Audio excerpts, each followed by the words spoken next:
15 mois après cette guerre terrible, Bonsoir. ça y est, on est parvenu à un accord de cessez-le-feu. Il y a trentaine d'otages qui vont pouvoir rentrer chez eux. Un cessez-le-feu entre Israël et le Hamas annoncé par le Premier ministre qatari, Mohamed Ben Abderrahmane Al Thani, entrera en vigueur dimanche 19 janvier.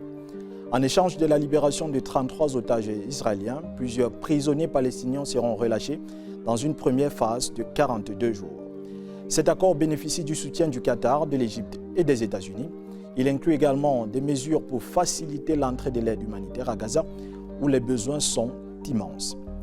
Des mécanismes internationaux superviseront la mise en œuvre de cet accord avec l'espoir de parvenir à une trêve permanente.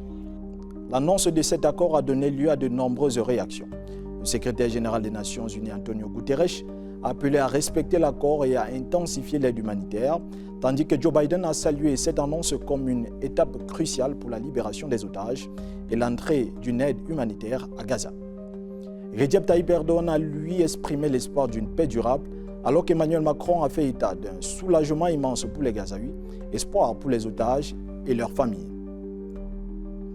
Malgré l'accord, de nombreux obstacles demeurent. Les tensions entre les deux camps restent palpables, comme en témoignent les frappes aériennes israéliennes après l'annonce de la trêve. À Gaza, la reconstruction nécessitera de milliards de dollars et l'accès à l'aide humanitaire reste entravé par des restrictions sécuritaires. Les Nations Unies et d'autres organisations internationales appellent à un effort coordonné pour soutenir la population civile et prévenir de nouvelles flambées de violence. Cet accord pose la question du processus de paix à long terme. L'idée d'une solution à deux États évoquée par plusieurs leaders mondiaux reste-t-elle la plus plausible?